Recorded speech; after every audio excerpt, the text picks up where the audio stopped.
Thank you for coming in today. As you know, there is a lot of interest in this area of the medical field. Your answers to the following questions will help us get to know you a little more and determine if you are the best fit for the job. This interview should not take more than an hour. Once we are finished, you should hear back from us within the next week regarding this position. And if you're ready, we can begin. So, Catherine, I see here that you graduated from UAB with a nursing degree. Yes, so happy to meet you, by the way, and I did graduate from UAB in December of 2019. Okay, great. And I see that you have some CNA experience. Yes, I do have some CNA experience. I worked at the Extended Care Nursing Home for 2 years as a CNA during school. Okay, great. Let's get started.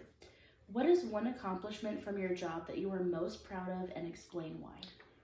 One accomplishment I'm most proud of would be the amount of experience I gained and knowledge I soaked up. Experience is so important and vital in this profession, and I learned how to work under pressure in emergencies and stressful situations.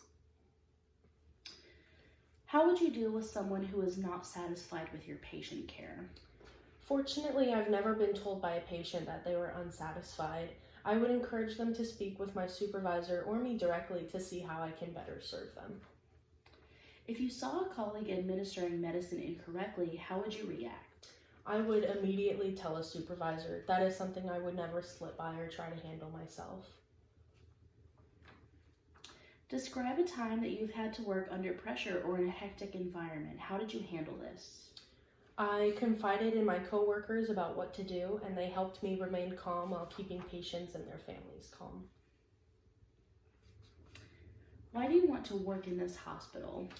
I was actually born in this hospital. My mother has severe medical conditions and has spent so much time here. The nurses and doctors have always given her the best care with the sweetest service, and I would love the opportunity to give a patient that type of experience, given that it is such a stressful time in their life.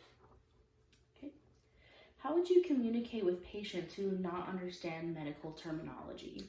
I would encourage them to ask questions if they don't understand something, explaining things in the most concise and simplest terms while making sure that they understand.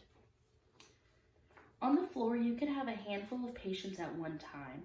How do you choose which patient to assess first? Honestly, I would assess whoever comes on the floor first or who is in the most critical condition, but always remaining ready to go and help. Checking on patients illustrates compassion, and that is what I want my patients to see. Have you ever had to advocate for a patient's care? If so, what did you do? Not necessarily, but I'm sure I'll have to in the future. I will always advocate for those I truly believe in. Okay. How would you go about establishing a working relationship with someone new in your unit?